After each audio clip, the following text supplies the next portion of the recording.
어느 일본 여성이 부모님 앞에서 눈물을 흘리며 애원하고 있지만 그녀의 부모님은 굳은 표정으로 침묵하고 있습니다. 과연 이들에겐 무슨 사연이 있는 것일까요? 해외 커뮤니티 레딧에 올라온 일본인 레미 씨의 사연입니다. 안녕하세요. 제 이름은 레미입니다. 저는 부모님의 반대에도 불구하고 현재는 한국에서 살고 있습니다. 부모님과 떨어져 한국에서 홀로 살아가는 것이 가끔은 외롭고 힘이 들 때도 있지만 그럼에도 제가 한국을 떠날 수 없는 수많은 이유들이 존재합니다. 한국과의 인연은 제가 고등학생일 때 처음 시작이었어요. 그 당시 일본에서는 K-팝이 유행이었고 저도 친구 때문에 우연히 알게 된 K-팝에 빠져 있었어요. 그리고 언제부터인가 제 꿈은 한국에 꼭 한번 방문하는 것이었고 기회가 된다면 대학교도 한국으로 진학하고 싶은 생각을 하기도 했습니다. 이런 저에게 하늘이 선물해 주신 것 같이 너무 좋은 기회가 찾아왔는데 바로 학교의 수학여행지를 한국으로 갈 수 있게 되었다는 소식을 들었어요. 원래 저희 학교는 학교에서 일률적으로 수학여행지를 결정해서 학생들에게 알려주고 수학여행 참가 여부에 대해서만 신청서를 제출했었어요. 그래서 원치 않는 수학여행지를 어쩔 수 없이 다녀올 수밖에 없었어요. 그런데 수학여행지가 마음에 안 든다고 친구들은 모두 다 참가하는데 혼자서만 안 가는 것도 이상하다고 생각해요. 그러다 보니 대부분 학생들은 수학여행에 참가하는 분위기였지만 원하는 나라로 수학여행을 간다면 더 좋았을 거라면서 학생들의 아쉬움이 컸어요. 그런데 그 당시 교장 선생님이 새로 오셨는데 교장 선생님께서는 수학여행에 대해서 남다르게 생각하시는 분이셨어요. 교장 선생님은 청소년이 주체가 되는 수학여행은 자라나는 청소년들에게 몸과 마음을 건강하게 하는 유익한 활동으로 학교가 아닌 밖에서 겪는 새로운 체험들은 살아있는 또 하나의 현장 교실이 될 수 있다고 하셨어요. 게다가 수학여행은 견문과 지식의 함양은 물론이고 기분 전환을 하면서 자기를 돌아보는 기회가 될 수 있는 중요한 활동이기 때문에 수학여행지만큼은 학생들이 직접 선택할 수 있도록 하여야 하고 학생들이 희망하는 곳에 수학여행을 갈 수 있도록 자율성을 부여해야 한다고 하셨습니다. 그 이유는 고등학교 해외 수학여행에 참가한 학생들의 만족도가 사후 학습에도 큰 영향을 미치기 때문이라고 하셨어요. 그래서 그 해부터 저희 학교는 수학여행 목적지의 선택지가 미국, 영국, 한국 등으로 다양해졌고 학생들이 희망하는 수학여행지를 직접 선택할 수 있게 되었답니다. 물론 나라마다 비용은 다 달랐어요. 저는 수학여행지를 선택할 수 있다는 소식을 듣자마자 같은 반 친구들과 함께 약속이나 한 듯 얼싸안고 눈물을 흘리며 좋아했습니다. 그토록 가보고 싶었던 한국에 갈 수 있게 되었으니까요. 저희 반 여학생들은 대부분이 한국으로 수학여행을 가고 싶어 했어요. 그 이유는 묻지 않아도 아실 것이라고 생각해요. 친구들 사이에 K-팝을 비롯해 한류 컨텐츠들이 인기가 매우 높았고 게다가 떡볶이, 김밥, 탕수육, 짬뽕 등 한국 음식의 인기까지 높다 보니 모두가 꼭 한 번은 한국에 가보고 싶다는 생각을 갖고 있었어요. 그래서 수학여행을 기회 삼아 한국에 반드시 가야겠다는 생각을 갖고 있더라고요. 결과적으로 한국으로 수학여행지를 신청하면 갈 수 있게 되었으니 정말 기뻤습니다. 반에서 여자친구들은 거의 한국을 선택했고 남자친구들은 영국으로 많이 신청한 것 같더라고요. 제가 그토록 원하던 한국으로 수학여행을 가게 되었다는 이 기쁜 소식을 당연히 부모님께도 말씀드렸어요. 그 소식을 들은 엄마는 저랑 같이 기뻐하셨는데요. 저희 엄마도 한국 열성 팬이었거든요. 엄마는 특히 한국 드라마를 정말 좋아했답니다. 한참 사랑의 불시착을 즐겨보셨는데 한국의 배우들은 왜 그렇게 잘생기고 예쁘냐며 감탄하시더라고요. 그렇게 한국 드라마를 몇 번 보시더니 이제 일본 드라마는 내용도 뻔하고 연기력도 별로고 조금 지겨운 느낌이라면서 한국 드라마를 보기 시작한 이후로는 일본 드라마는 잘 안 보셨어요. 저녁에 엄마와 함께 한국 드라마를 보면서 이야기하는 것이 하루의 가장 큰 즐거움이었어요. 물론 저희 아버지는 빼고요. 제가 한국 문화에 빠지게 되면서 점점 아버지와 다투는 일이 잦아졌습니다. 엄마는 제 취향을 존중해 주시고 응원까지 해 주시지만 아버지는 그렇지 않으셨어요. 저희 아버지는 한국을 저나 엄마처럼은 좋아하시진 않았어요. 아버지는 약간 옛날 분이시고 고지식한 편이었는데 한국은 일본의 식민지였었고 못 사는 나라인데 왜 그런 나라를 좋아하는지 이해를 못 하셨어요.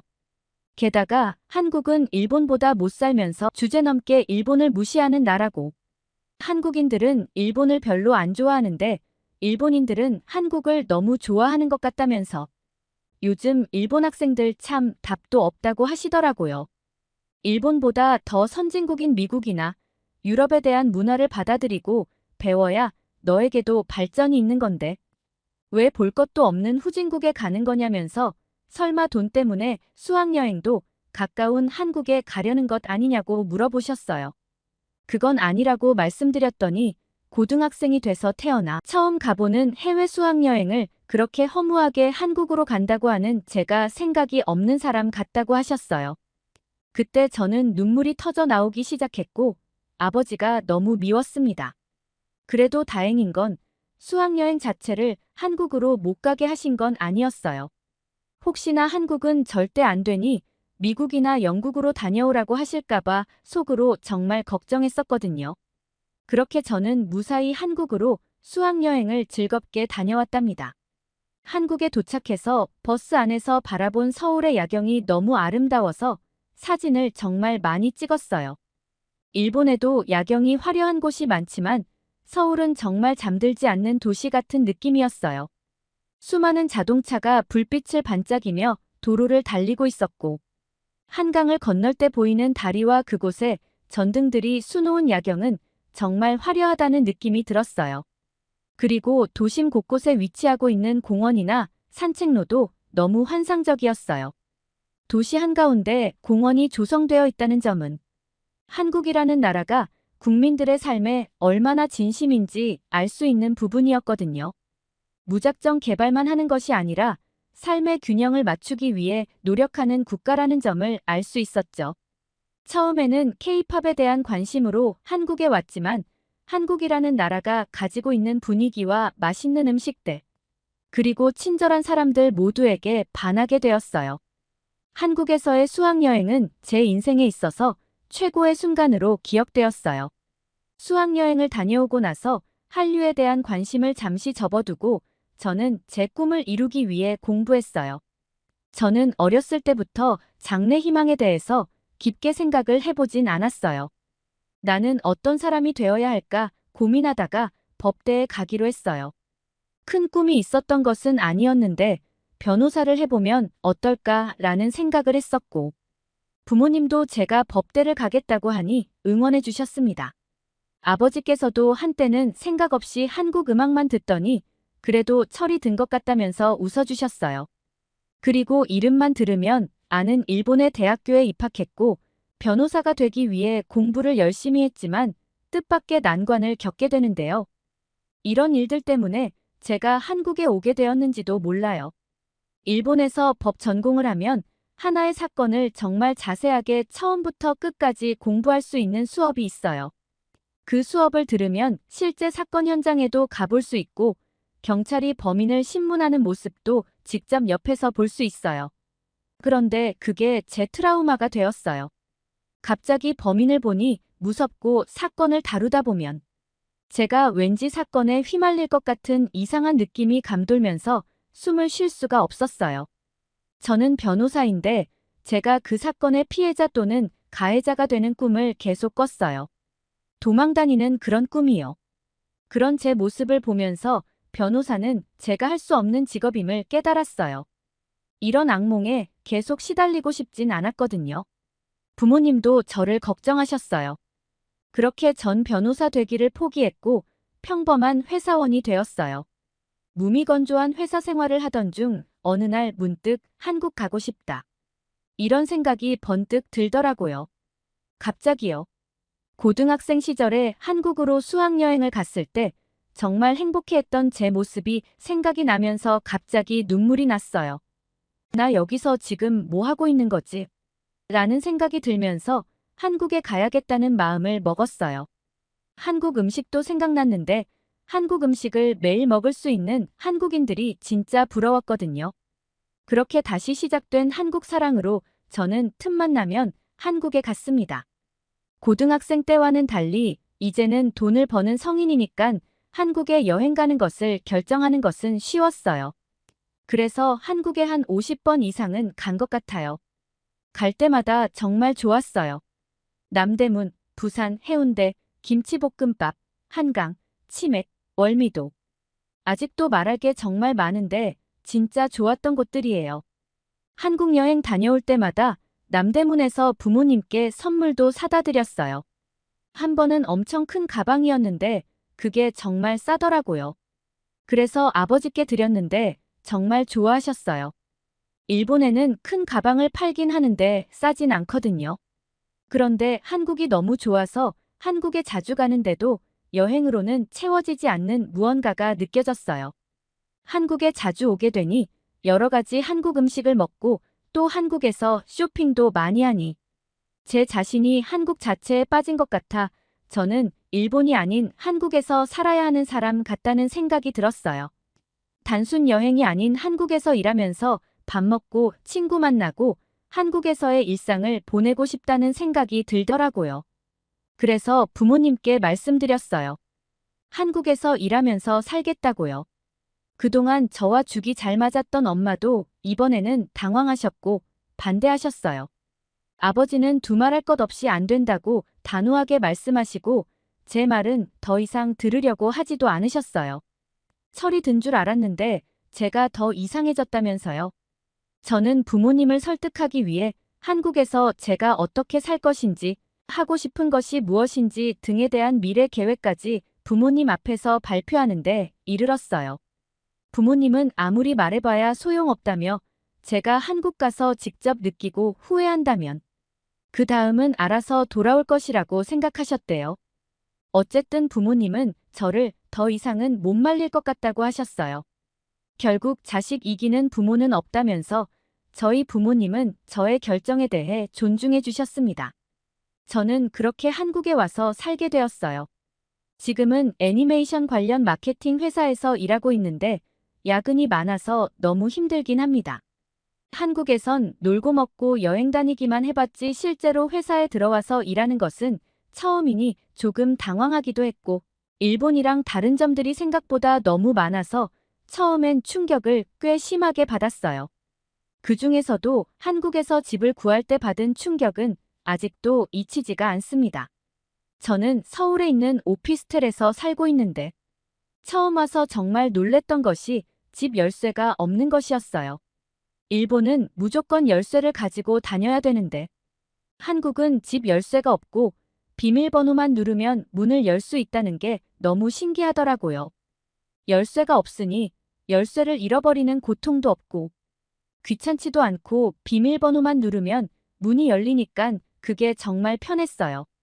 가족들이 놀러 올 때도 제가 만약에 집에 없어도 비밀번호만 알려주면 되니까 그게 너무 좋았어요.